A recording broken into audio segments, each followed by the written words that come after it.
Oh. With 1.8 seconds, Charles Barkley. Overhead Williams. 1.9 left in regulation. Chapman hit it. Richardson up ahead. Look out. Hello, Amari Stoudemire elevates and detonates.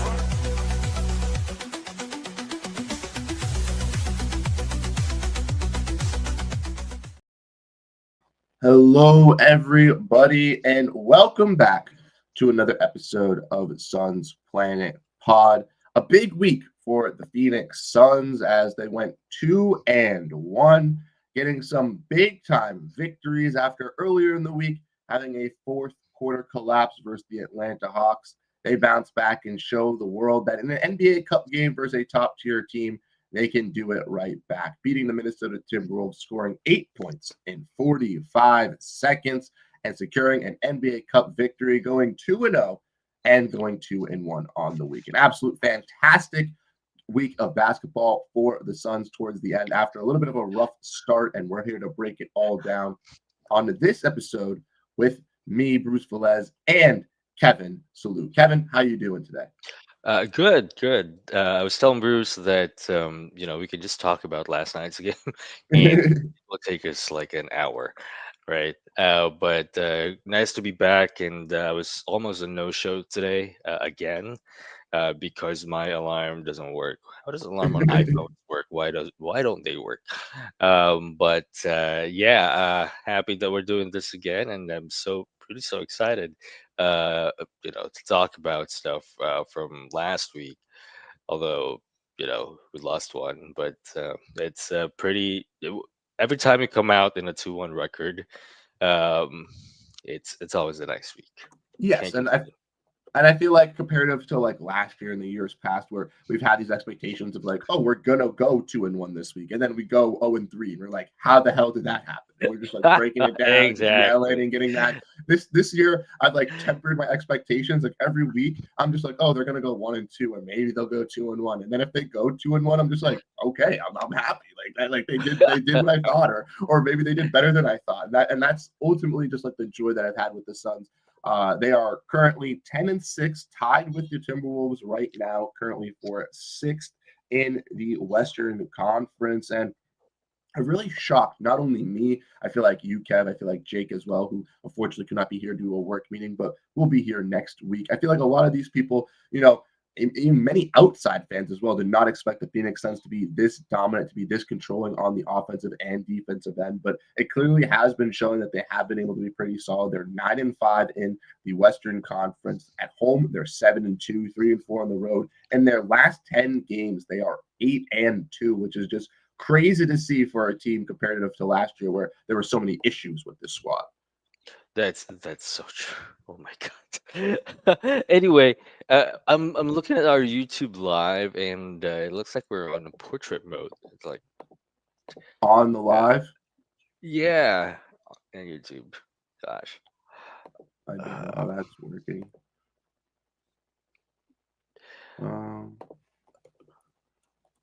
Because I don't have it set up to that. maybe some me thing. Sorry, guys. Just a little tech diff. Yeah, so this is the thing what happens when I've hosted and I don't know what I'm doing. Yeah, that's fine. No. No. I just clicked on it and it said that we were normal. And that is horizontal on my end. I just looked on YouTube. Okay. Maybe it's just a me thing. Okay. I'm gonna drop and then just rejoin. Okay, no worries. Okay. So while Kev does that, we can kind of get some questions and thoughts from you guys. Let's see what everyone is saying in here. We got Juan Carlos is here. What's up? I know Jake is here with Saints 146 saying what's a game. We got obviously Kevin. He's pumped here. What's up? We got Suns Fever 83. Morning, gentlemen. How are we all doing? It is in portrait. Why is it in portrait? I don't know what's going on. I logged into the account. We had a portrait thing to the side of the left. I closed out of the portrait so that we didn't have to do the portrait. And then I see only on my screen that it is normal. And That's not good if it's in portrait, because I went on YouTube and it said that it was legitimately horizontal. So I don't know what is going on at the moment right now. But while Kev resets up, tries to get back into here, I'm going to look at this. Yes, we are in portrait mode, which is, I don't know how that is happening. I'm going to have to text. We can talk a little bit about the Suns here. So this week they had 3 games. Kevin and I both said they would go 2-1, but we both had different games that we thought they would go. And I personally thought that they were going to win versus the Hawks and versus the Blazers, but lose to the Timberwolves overall. I believe Kevin said he thought they were going to lose to the Blazers, but was going to beat the Timberwolves and the Hawks. So ultimately, I think we were wrong on our predictions, because they ended up losing to the Hawks, but ended up winning versus the other 2 teams. Hey Kev, I went and checked. It's still on portrait, so It's I don't. portrait. I don't know. Where it looks like we're having a portrait stream for today, because I can't tell you how to fix it. Yeah, And that's I don't know okay. where Jake is, and I don't know how to use this thing, because it's not like it's in banners or media assets or anything like that, to where it's like, Yeah. Uh, you know what? Let's just go with it. I don't know. At least our I don't know. faces are like closed up, Yeah, and we have pretty faces. yeah, exactly. Um, well, you guys are gonna get some great zoomed in shots today for this episode. Yeah, yeah. Yeah, And see, because I have the portrait on my screen, which I hid earlier because I don't want it on my screen. But I don't understand why that it's that's the thing. On my end, I have the portrait screen on the left, and then on the right is the landscape screen. yeah, that's how it looked like when I joined in too. And then I just closed out of it, and then I thought, I was like, oh, that will just get rid of it. Nope, guess not. It's just gonna be in your face, just maybe, zoomed in here. maybe because one of us is uh or has that port portraits screen, which is why this is happening. So it's kind of my fault. So I am Uh, apologize. it's all good. It's all good. We'll just have to work through it, I guess. And that's, like Okay, you said, yeah. we'll just have to do our best. So Kev, let's get into the first game of the week here, because Okay, we're talking yeah, about some stuff, and we'll talk about we'll get the loss out of the way, right? We'll kind of rip off the yeah. band-aid, we'll kind of talk about the bad things, then we'll get into the good parts of the week towards the end. Unfortunately, the Suns For were, sure. pretty dominant. They were, I believe, 8-6 coming into this game versus the Atlanta Hawks. They were or 8-5, excuse me, coming into this game versus the Atlanta Hawks. The Atlanta Hawks were also 8-5. They were both tied at this point. And the Suns were on a pretty solid win streak as well, winning 6 of their last 7 games. And were, in control for a majority of this game versus the Hawks. They did have the lead, had a big third quarter, outscoring them 37-27. But unfortunately, a fourth quarter collapse happened, something that we have notoriously seen these last couple of years for the Phoenix Suns. They ended up losing to the Hawks in a fashion that we have seen in the past, 124-122. For the Hawks, they had players like Jalen Johnson have 25 points, Onyeka Okongwu had 27, Nikhil Alexander Walker had 26. And for the Suns, Dylan Brooks was the leading scorer with 34 points, with 14 field goals made and 3 three-pointers made with 3 steals. Devin Booker was the second in command with 27 points. And then you had Jordan Goodwin, Colin Gillespie, and Ryan Dunn all getting double digits with 14, 15, and 12 points. What were some major takeaways from this game for you, Kev? I mean, I think it's just losing focus, right? After that scary fall, but by I can't pronounce his name. I believe he's a rookie, right, or sophomore. But yeah, after that scary fall, the Suns kind of like just lose focus and eventually let go of the lead. So as tough as it is, you kind of kind of see the, if they're hitting shots, they're really dangerous type of thing. But it's just unfortunate that that happened, and the Suns lost focus, and just entirely blew up that lead. But you can really see the potential on this team, which they corrected, on that Minnesota game. I mean, not really corrected. There's so many flaws in that game, especially on that second half, after leading by 18 in the first half. But it was a different outcome, and we're going to talk about that eventually later on.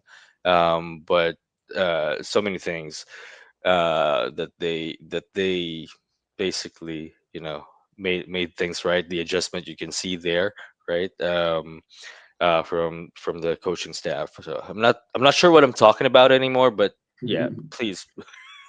No, you're good. You're good. I mean, yeah, the coaching staff, I mean, clearly has showcased that they can work through these changes, right? We see from a game versus the Atlanta Hawks where they have a little bit of a fourth quarter collapse, something that we haven't really seen so far this season. We've seen a little bit of fourth quarter comebacks. Maybe we've seen some first half collapses towards the first half of the season. But now we obviously saw something kind of transcribe that we're not really used to it. You kind of got to see how these coaches can adjust to on the fly, how they can kind of bounce back from these contests. And versus the Atlanta Hawks, they did that versus the Trailblazers, which we'll get into in a little bit. I do want to talk about Dylan Brooks here in this game because 34 points for the Suns, 6 rebounds, 1 assist, 3 steals. He's been very, very impactful for this Suns team this season. I know a lot of fans were questioning Dylan Brooks kind of earlier on in the season. He was taking a lot of threes. He wasn't really making them. A lot of fans were, why is Dylan Brooks shooting so many shots, right? Why is he doing all this? But Brooks has had a very successful season so far for the Suns, averaging 21 points, which is a career high for Dylan Brooks at this point. Only, we're not completely game into the season, but 10 games in for Brooks as he's dealt with injuries. He's averaging 21 points. He's got 2 assists, 3.3 rebounds, zero point 0.2 blocks. He's averaging 2.1 steals, which is his highest in his career by a long shot. The highest career besides that was 1.2 back in Memphis in 2021, 2022. He's shooting 35% from three, a little bit worse than what he was last year, but 2.6 makes on 7.6 attempts, 46% from the field, 87% from the free throw. Dylan Brooks has been that guy that has really stepped up when the Suns need him, not only offensively, but defensively, especially as that kind of just aggressive hustler and someone that's going to be that disruptor. What are your kind of takeaways from Brooks this season? Has he really impressed you so far?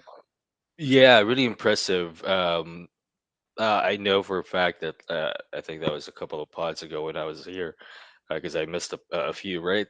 That I think he's having a better season that he had than when he was in Houston.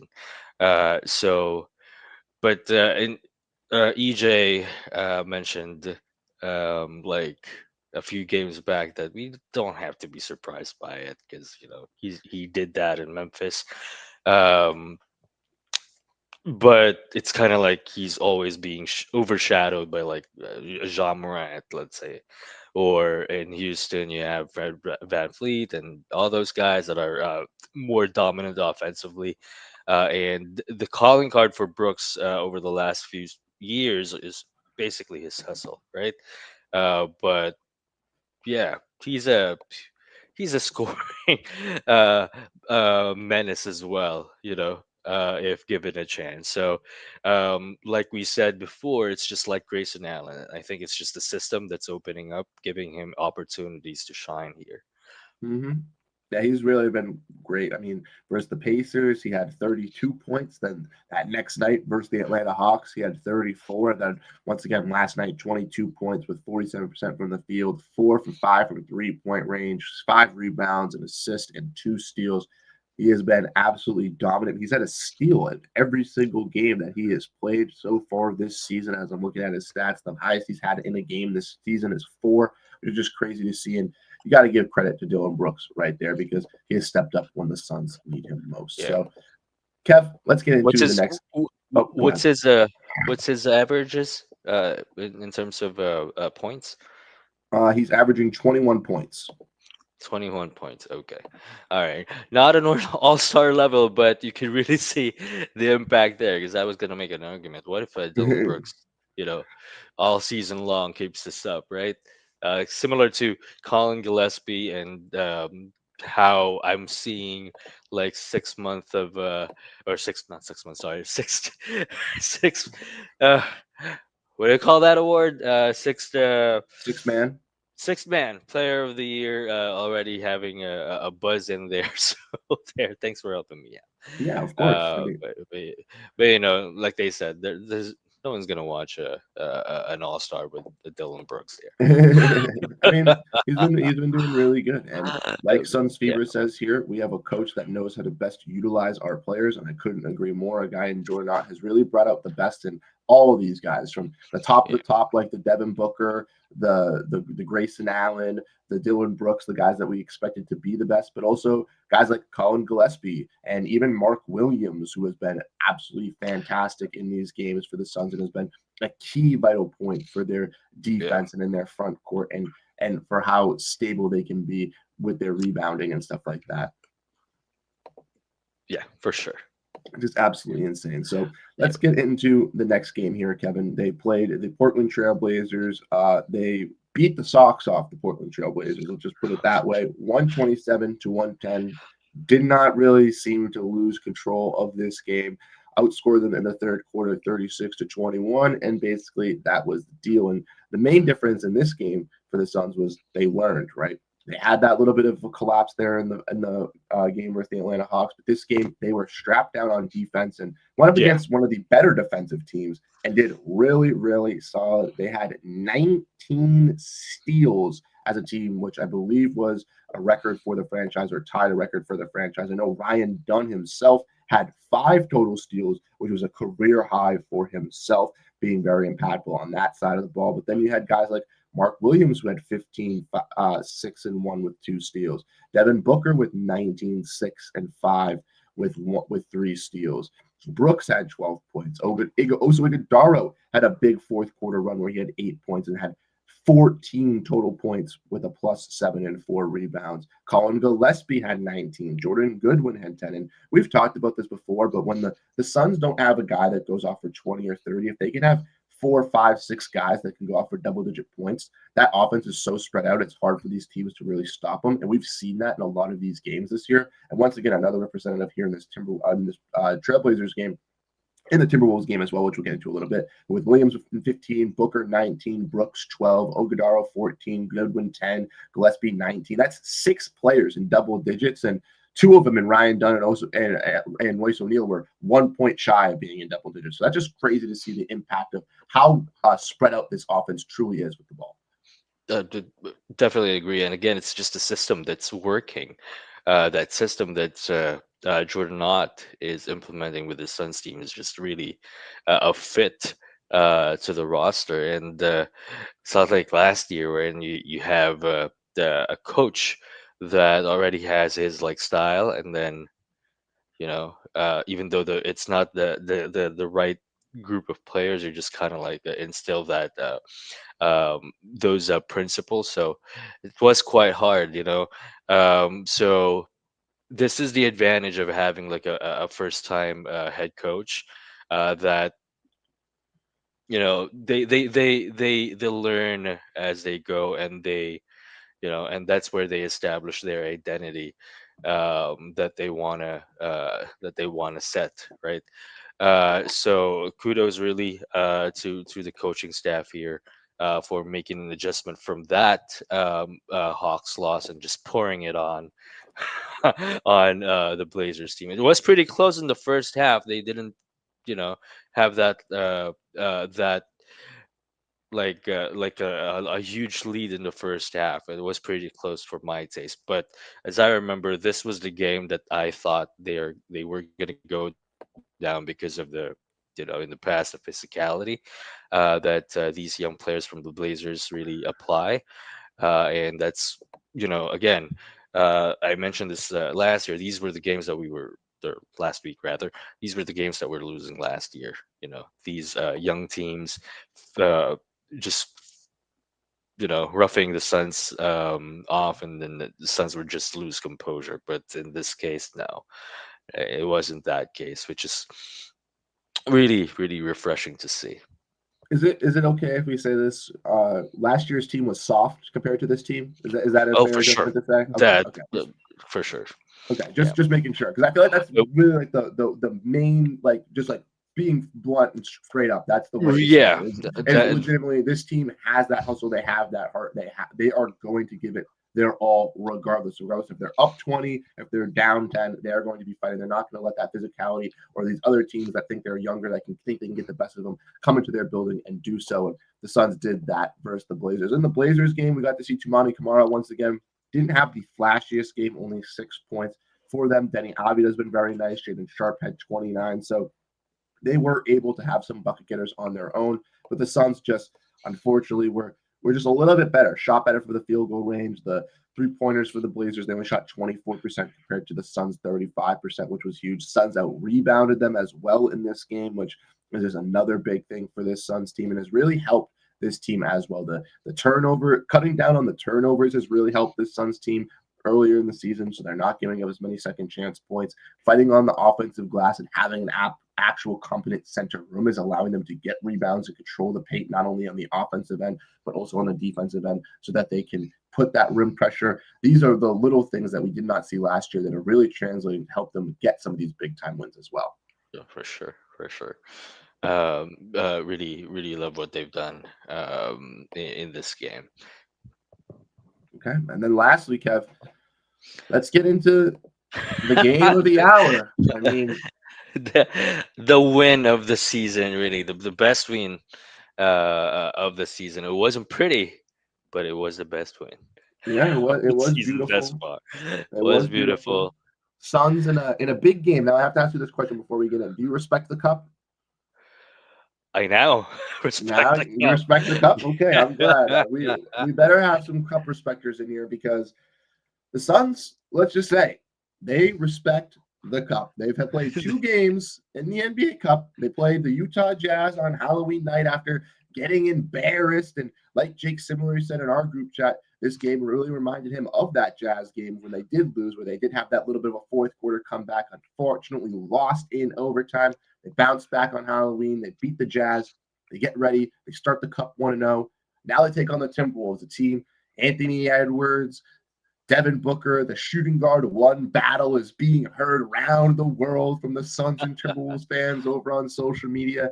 Anthony Edwards goes off, has 41 points, a big third quarter for him. Devin Booker struggles, gets into foul trouble early on, but it does not matter because the Suns pull out the NBA Cup victory, going 2-0, beating the Timberwolves 114-113. And like I said earlier on the podcast, had a comeback in 45 seconds when they were down 8 to come back and win this game with a big bucket from the man, Colin Gillespie, who was taking this team by storm. That's your man, right? It is. It is. I can tell you, as someone who has watched Colin Gillespie since I was 19 years old when I was in college, when I had to watch it go up against me every other twice a year. I knew the pain, and I can tell you I know what those Timberwolves fans feel because he has been insane. I have an article. I know, shout out to John. He did an article on Colin Gillespie following this game that came out this morning. So definitely go check that out. I have one talking about his future with the team because he kind of talked about that a little bit yesterday before this game. But man, oh man, 7 rebounds, 4 assists, 20 points, 4 threes, and 2 steals with a plus 14 for Colin Gillespie. You also got Jordan Goodwin, who had a very good game late as well, getting some of those steals, helping out with Colin in transition. 13 points for him, 6 boards, 4 assists, 2 steals as well for Jordan Goodwin. Brooks once again had another big game with 22 points. Booker a little quieter with 16. Mark Williams was a minus 15, but had 19 points and 8 boards. And then Royce O'Neal, 6 points and 16 points, and 3 threes, doing what he does best from beyond the arc. Suns were a little bit in control early on here in this game. They took a little bit of a first half lead. Then the Timberwolves had that 33-19 third quarter that really shook things up for the Suns, took control late in the second half, but the Suns never gave up, Kev. And that's the one thing that Never. matters. No quit team, and I really It doesn't. They don't make sense, and I love it. You know,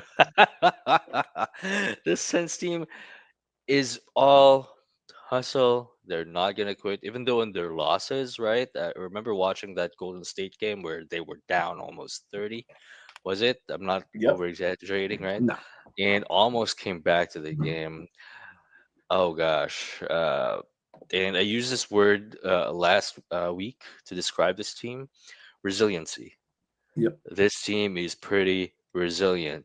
You know, Devin Booker, one of the most forgettable games of his career, just throwing the ball over every possession. He had like nine, right? Almost. Mhm. He had nine turnovers. Really forgettable game here, and I'm just glad that it was not on national television.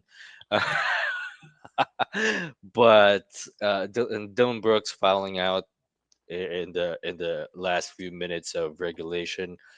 And again, I'm gonna go back last year. The Suns establishing a lead on a game and then lose composure and just give up. Right.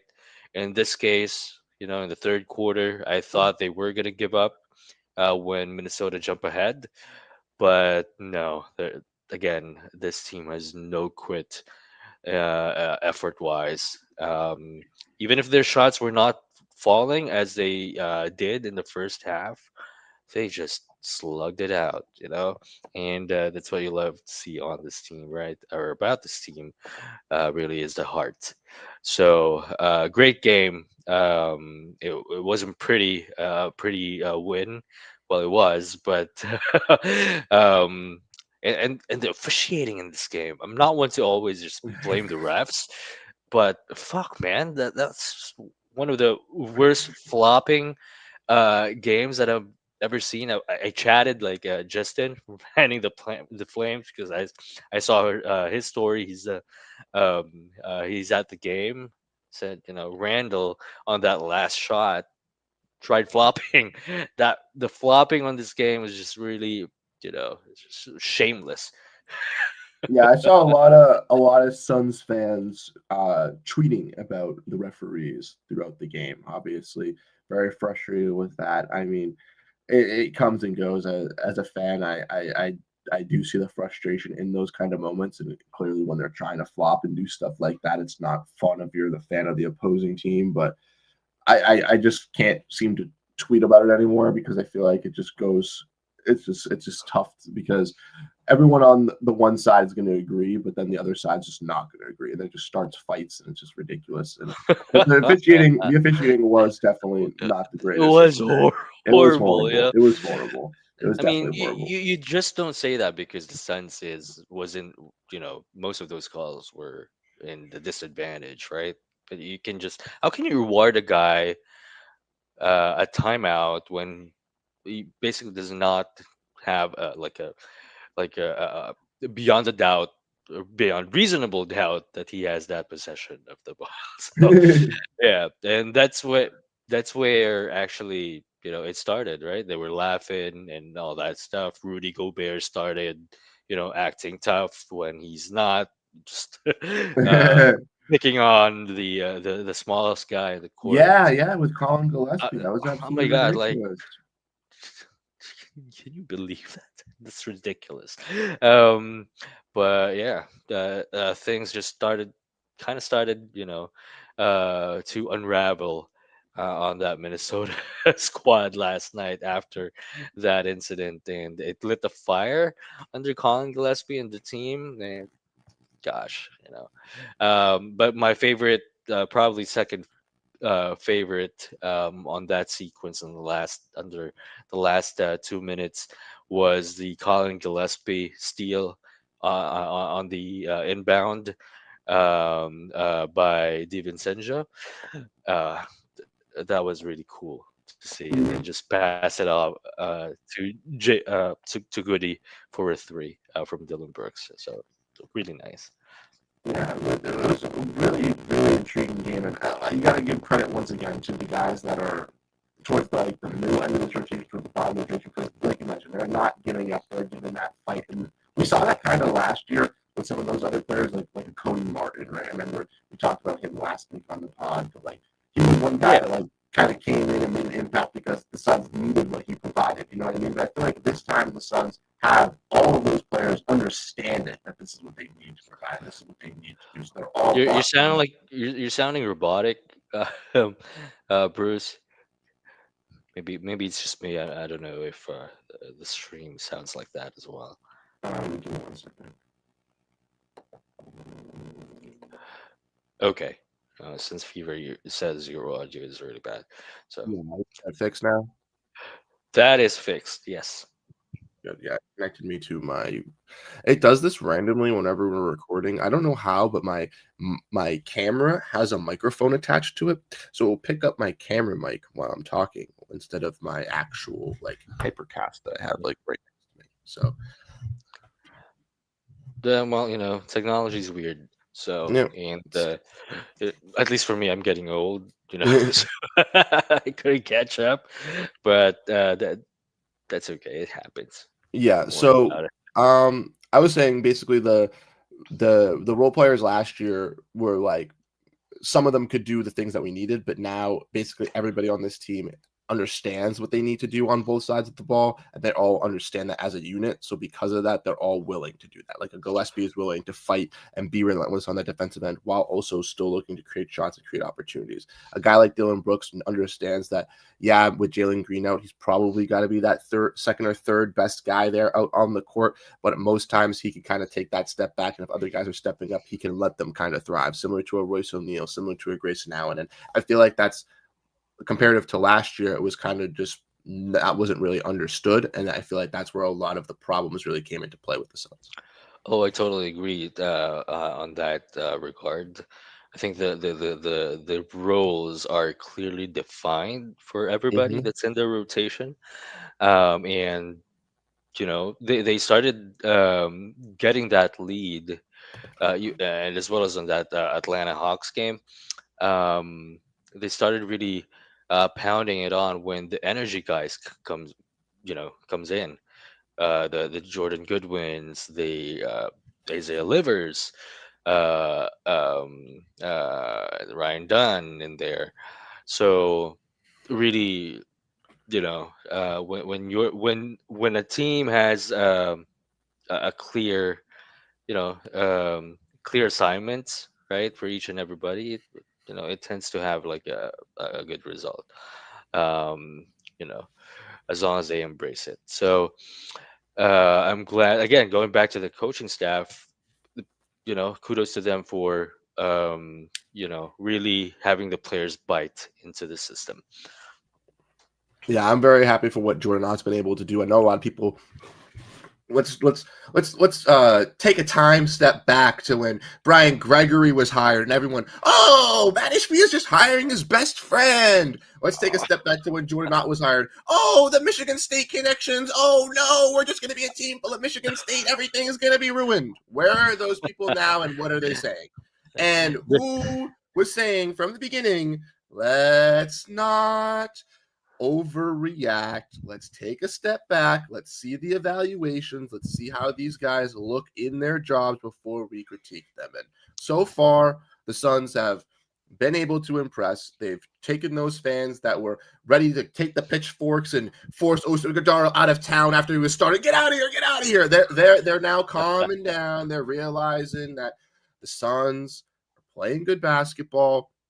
Luckily, as well, the West has been stacked these last couple of seasons with a lot of teams rising. But this season specifically, the West has been a little bit stagnant with some teams really not living up to some expectations. So the Suns might have a little bit of an easier chance. Obviously, the Thunder, the Nuggets, the Lakers, the Spurs, the Rockets, those top 5 teams are expected to be up there. But the Suns are in kind of this conversation now with being 6th right now with the Timberwolves, the Warriors for that like 6, 7, 8 seed. And then after that, you got the Blazers, who they just beat, which is a young team, maybe could be a little bit good, a little bit better, but they're still young. The Jazz, who they've beaten, the Grizzlies, who they've lost to, but have had clear a bunch of injuries, the Mavericks, who they've beaten, who have injuries and are looking to trade Anthony Davis, the Clippers that they've beaten twice and have clear injuries with Bradley Beal looking to do other things, the Kings, who they beat at the beginning of the season, who have no direction, and the Pelicans, who they absolutely creamed already this season. So Sure. there's really, like, obviously I would argue the top 5 are definitely a little bit better. I would think that the Timberwolves and this Suns team can kind of go back and forth, maybe with this Warriors team. But you'd have to figure that the Suns are kind of, even in a season where they're still good, but they might not be that the best that they can be. They could still be a play-in team for sure, due to the fact that some of these other teams just haven't lived up to their expectations. Yeah, for sure. I like that that thought. You kind of mentioned those teams, and for example, the Clippers. The Clippers, they're Clippers. They we talk about the curse in the valley, but I think the Clippers is one of the most cursed franchises out there. Just couldn't really make like catch a break or something on these injuries.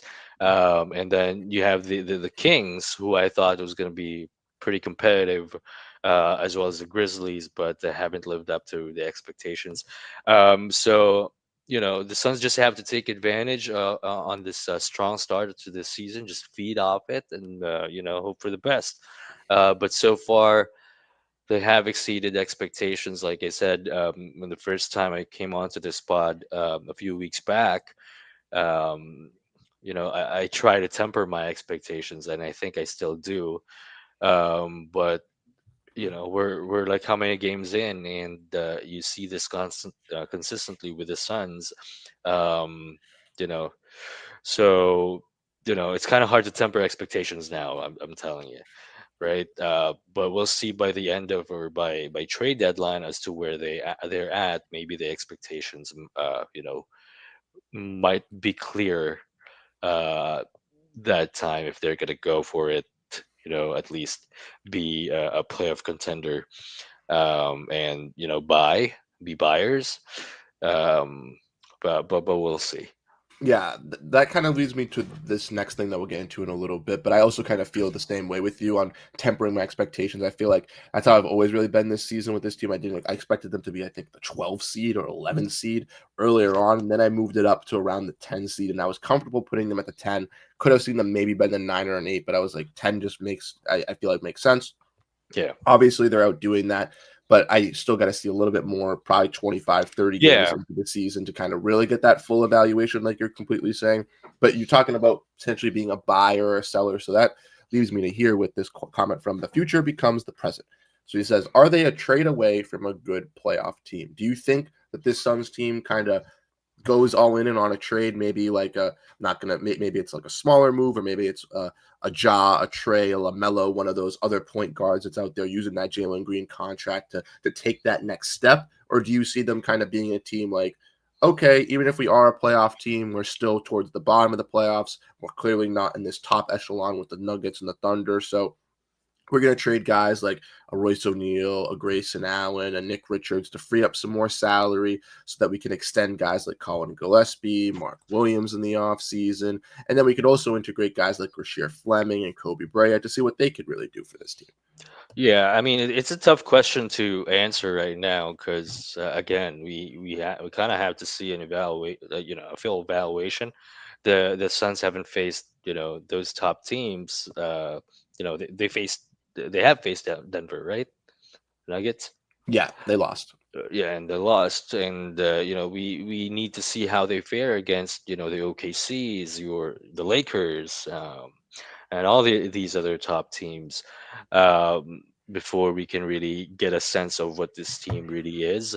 Um, I don't know, to be honest with you. I think certainly we can answer that by probably January, Okay. when they've faced most of the teams. And That, what's the Suns' record against winning teams?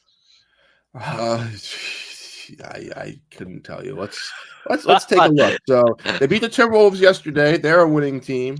Blazers are not a winning team. Hawks are a winning team. So 2. Pacers are not. They're not. They're not. They're not. You're doing this manually? Yeah, off the top of my head, 2-1. Yeah, they are 2-1 versus winning teams. They played the Nuggets, because the Kings are not a winning team. Clippers are not. Jazz are not. Grizzlies are not. Spurs they play 2. So 3-2. Sorry, I messed up. They Three lost to and the two. Warriors. I'd say the Warriors and the Nuggets were the two teams that they and the Hawks. So those three, and then they've beaten the Spurs and So I Timberwolves. kind of put you on the spot there, but still, we're gonna have Yeah, to see sorry, more two two before we and can two and two and three versus winning teams. So two and wouldn't three. Okay. yeah, I wouldn't give because they beat the Spurs and they lost to the Nuggets, they lost to the Warriors, they lost to the Hawks, and they beat the Timberwolves. And then every other team's like Trailblazers, Pacers, Pelicans, Mavs, Clippers, Grizzlies. They all have losing records. But yeah, as you can see there that they are beating the teams that they're supposed to beat. That's what's important, right? And still being competitive on those games that they've lost against those winning teams. So, Hmm. but then again, you cannot. I cannot tell right now. I cannot answer that question. Probably December or January. We can. Hmm. Um, but right now, no, I'm not gonna comment on that. I can't answer that. Yeah. How For about you? me, for me, it's I've said this since the beginning of the season, and I still think I'm going to stick to it. Even if the Suns are that 6 seed or that 7 seed, it's going to be a tough first round matchup for them. Maybe they could sneak one playoff series win, but I don't necessarily know if they can do all that to be like a second round or a Western Conference Finals team at this point. Maybe they'll prove me wrong, and once again, I'd love to be proven wrong and to have this clipped and sent around the world because that would mean that the Suns are doing good, and I'd be very happy. But I don't think that I'm just coming to expectations with reality. I don't think that's going to Yeah, happen. So I do yeah, think that even though they don't have a first round pick, I do think that they will try to sell some of their players to get some of those younger guys in. Like I mentioned, a Rasheer Fleming, a Kobe Bryant, maybe for a Royce O'Neal, or Grayson Allen, because I do feel like those contracts still hold value. And if you're the Suns, especially with this year, with how they're playing, you kind of want to get the best value for these guys, right? You never know what's going to happen to a Royce O'Neal. I know he's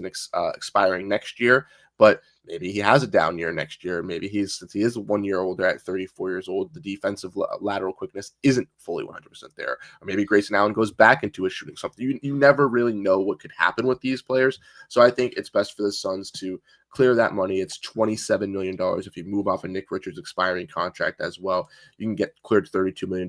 And maybe if you can't get your own, you're not going to get your own first back, but get any first back if possible, multiple seconds, use those seconds to get a first, something of that nature, even if it's the 19th pick or the 21st pick. That's a first round pick that you didn't have if you're the Suns. And you can bring that in, use the flexible money to re-sign Colin Gillespie, re-sign Mark Williams, really keep these core pieces that have shined this season together with Devin Booker and stuff. And that's when you then make that next kind of step and realize where you want to go with these kind of contracts and then consolidating and what the next big move is for this team. okay, yeah. But then again, we have to wait. Yes, As exactly. It's how? not like it's happening now. Yeah, Most players can't be traded until December 15th anyways. So that's usually when most trades don't happen before then. Sometimes there'll be a trade or two that happens because there are some tradable contracts or a team like the Kings is just utterly so bad they decide to blow it up before the trade deadline and stuff like that. But we saw that last year with the Raptors with Pascal Siakam and OG Anunoby a couple seasons ago. But I do think that after the December 15th deadline, we will see some stuff kind of transpire. We might see the Suns in the forefront of stuff. Maybe they are aggressive. Matt Ishbia does want this team to win. He's has it in the past. Maybe they do get a little aggressive, even if it's not a star player. Maybe they do add another role player or two to kind of make their team a little bit better. But I wouldn't be shocked. I think they do realize that we're doing better than our expectations, and with the West being a little bit worse, we do look a little bit better than what we were supposed to be. So that's a blessing in disguise. But I think as we get closer and closer, if the Suns kind of look towards that middle of the pack or their record looks like the middle of the pack, I do think that's when they'll not completely sell, but sell off of some stuff. yeah, exactly. I remember the Denver Nuggets move um, before where they were in the middle of the pack, if I'm not mistaken, a few years back, and then they got Aaron Gordon at the Yes. deadline, Yes. right? And see Hmm. that the difference that made on that team. So um, maybe the Suns can make a similar move like that to boost their chances. Hmm. But then again, going back to my point, you cannot really evaluate this team right now to say Hmm. if they're going to go for or if they're one guy away from the playoff contention, or Yeah, even a championship, um, uh, or maybe even a Western Conference contender. yeah. I think I can confidently say this team is a playoff team or a playing team for sure. I think At that they least, could at yes. least. I think that depending on the series, depending on where they place, they could maybe get a series win. But if they're going up against a Thunder or an Oklahoma City in a round one, I'm just being 100% honest. It's not going to happen. It's not gonna happen. It's just not going to happen. They might Yeah. sneak a win, they might sneak two, but that's it. But Kev, I have one thing to you before we get into the predictions, real quick, because I got cleaning the glass pulled up here. I recently spent some money to get the advanced statistics so I could see some stuff. It's not that much. It's only $5 a month. It's pretty easy, but I'm gonna ask you, where do you think the Suns rank in offense and defense throughout the season? But then we're also going to look at the last 2 weeks as well, looking at their offense and defense. So if you had to predict where the Suns ranked in offense across the entire NBA right now, where would you think they rank? Can I have a cheat sheet, or can I research it? Yeah. Or okay, because I know that guy from ESPN has this landscape thing. What's the name of that account, dude?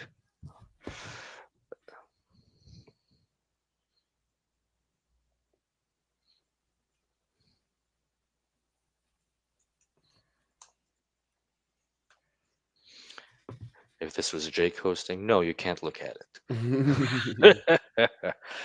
Okay, here we go. Let's see.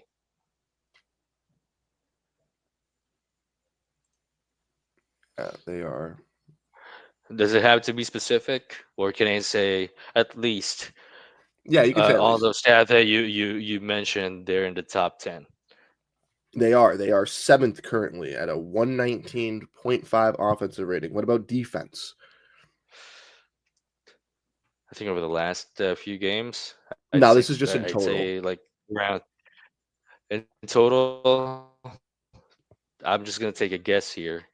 Um, Probably at 108, Close. 108, 109 defensive They rating. are 113 defensive rating, putting them at 11th across the NBA, which 7th in offense, Okay, 11th in defense, pretty solid for the Suns pretty overall. solid. But if you look at the last 2 weeks, Kev, where do you think they rank on offense and defense? I think in defense, I'm gonna take a guess. Probably under 110. Maybe 108, 107, and then offensive rating probably at around, I don't know. I don't know. I'm not gonna take a guess Okay, on so the I will offensive I rating. will give you you work very close on the defense. They are 5th currently in the last 2 weeks, and they have a 110.2, so just 110. Okay. above, but 110. Offensively, though, they are the second best offense in the entire NBA Oh behind the gosh. one and only Houston Rockets at a 125.5 offensive rating in the last 2 weeks. Oh, it's gonna be a battle on Monday.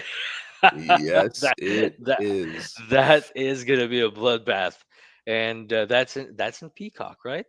Mhm. Uh, is Gosh, it? If it is on Peacock, then I'm not gonna be able to or Prime. watch because then I hate that it's on these stupid apps because then I can't watch. I don't have them. Oh, I because in the Oh, yep, Philippines, you are right. It is Peacock is on is Monday. it? Okay, Yeah. gotcha. Because in the Philippines, that's the advantage. Regardless of where they are, I can Lucky watch them, you. right? So I don't miss any games unless I want to or I can't. But yeah, that's awesome. It's gonna be in Peacock, and then we're gonna beat the shit out of you know Before we get into the Dennis. No, I'm predictions, kidding. though, before we get into the predictions, let's get into this real quick.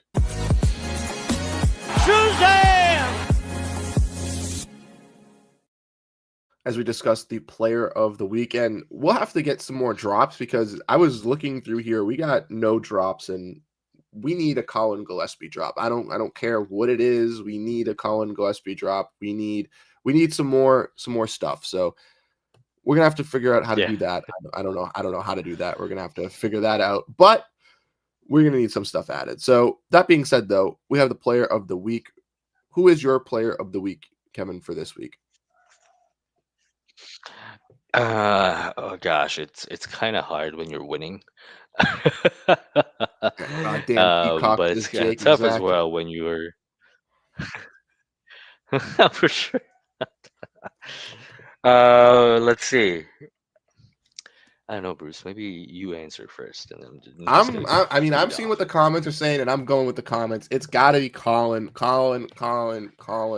He was absolutely insane this week. Not just, maybe it's just yesterday. Everyone's woo, Colin Gillespie. He did absolutely amazing, but no, 15 points versus the Hawks, 19 points versus the Blazers, 20 points versus the Timberwolves. There.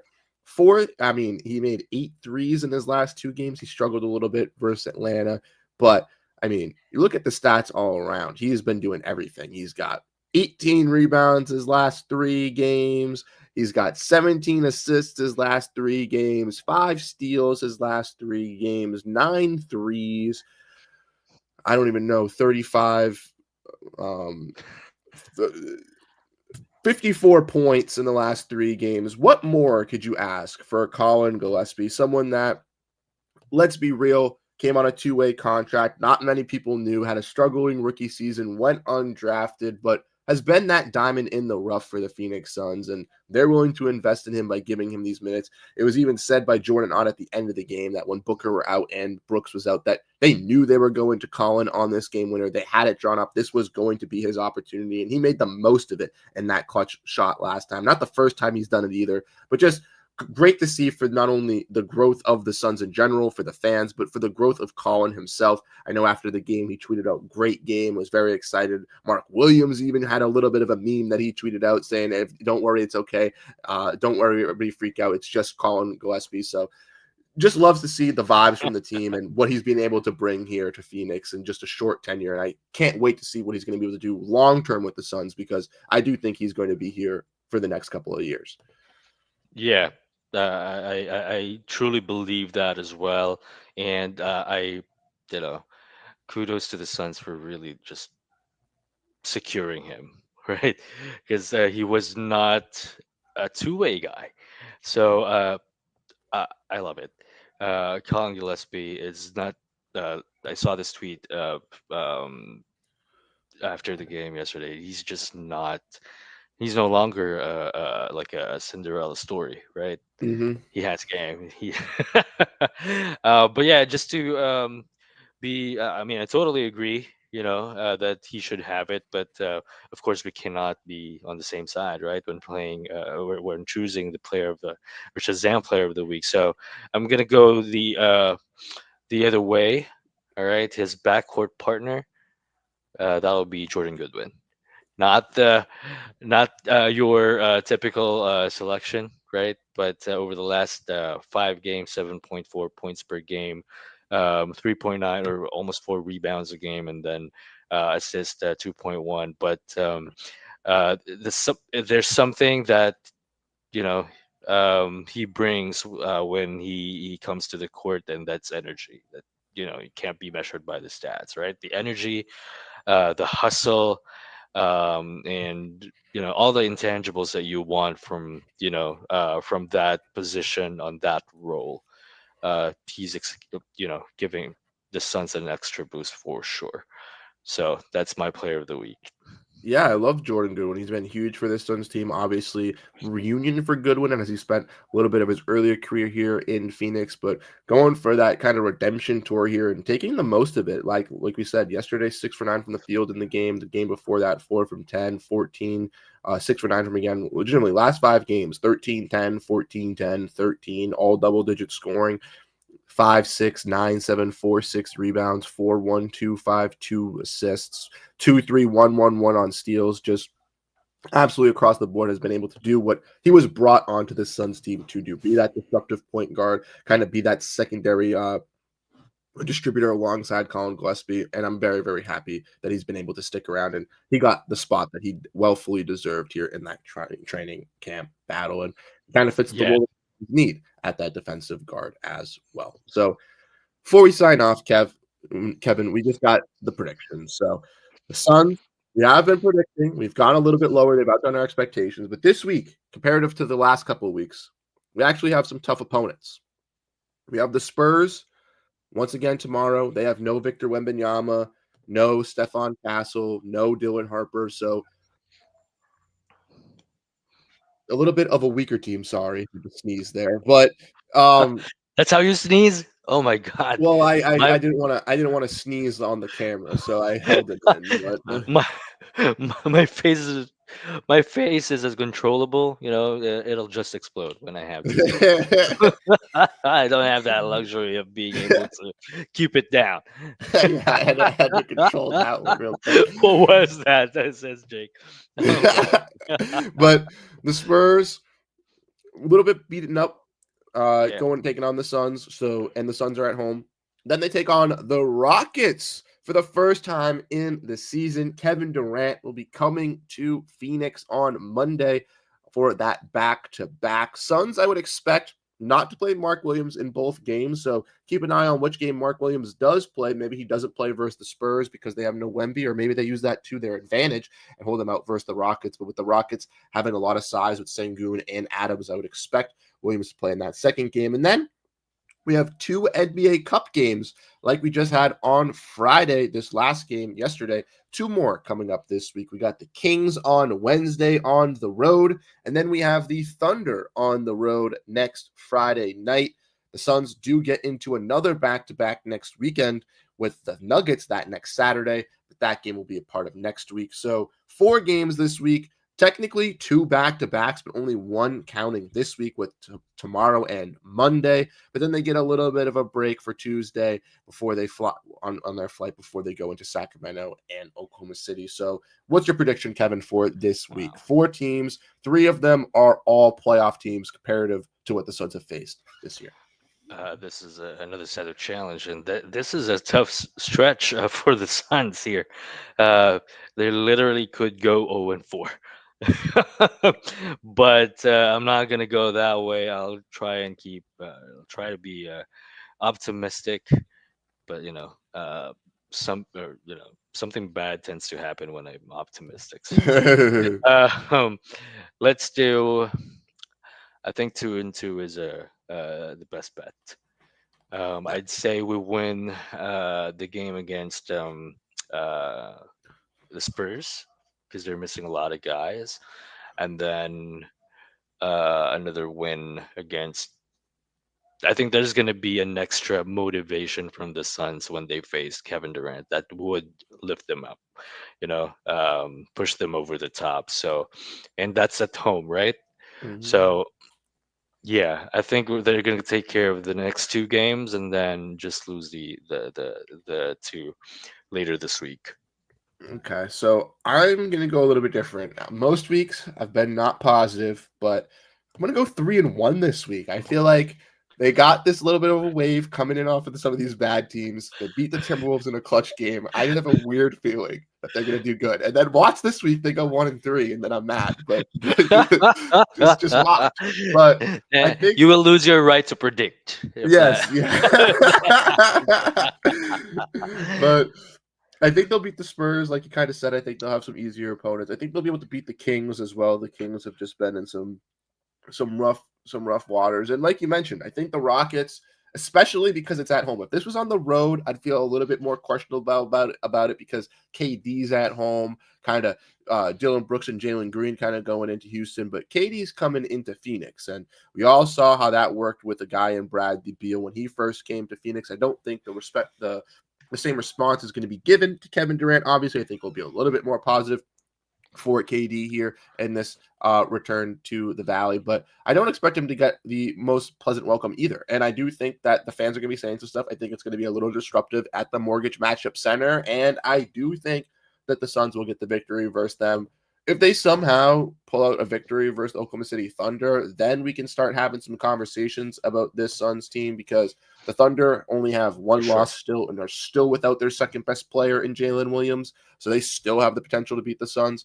But I do think 3-1 will be my prediction. You said 2-2, and I think those are some good predictions for this Suns team. I mean, if they were to finish out this week being 12-8 or 13-7, I think we'd both be very, very happy at where this team is looking 20 games into the year. Yeah, for sure. I totally agree. And hopefully for the best. For sure. Well, Kevin, if there's anything left that you got, I'll let you kind of spill it out. But if not, then I can give you your floor to kind of tell the fans where they can find you and stuff, and we can close out the show. Again, you can find me here in the Philippines, just messing with people. But my socials, you can follow me at I'm Kevin PS. I don't tweet much, but last night I did tweet Colin fucking Gillespie after that shot. So yeah, that's where you can find me and connect with me. And I appreciate you guys staying on. Sense Fever been very active in the chats, and Jake, I appreciate you dropping by, even though you're at a work conference, and the other people in the chat as well. Hopefully, the future becomes the present. JC was on here earlier as well. Not sure if he's still listening, but thank you guys for tuning in. I'm not seeing King Nacho in this chat, maybe because Beal is gone. Maybe King Nacho only watches when they do bad. I don't know. Maybe he only comes out when the bad things are happening, and then when the good is happening, he hides in the shadows like Batman. Yeah, because there's nothing to complain about, so I won't watch the show. But yeah, appreciate you guys coming in here and staying with us. Jake says, I have no idea how Bruce watches games East Coast time. Bruce doesn't know how he does it either. Bruce doesn't know how he does it either. Bruce gets no sleep, and that's why, like you, Kev, I woke up 20 minutes before the stream started. So I woke up 3 minutes before the stream. No, you're good. But guys, you can follow Kev at his stuff. You could follow me over at Bright Side of the Sun with some Suns news coming out. I have an article coming out either later today or this weekend coming out over there. We'll have more stuff over there as well. You can follow me on Twitter. It's my name right here at Bruce Velez, where I tweet about the Suns as well, giving my thoughts on it and extra stuff. And then if you want just all NBA knowledge and stuff like that, you can follow my YouTube channel, Switch City, where you can get all the info over there. But the Suns had a big week.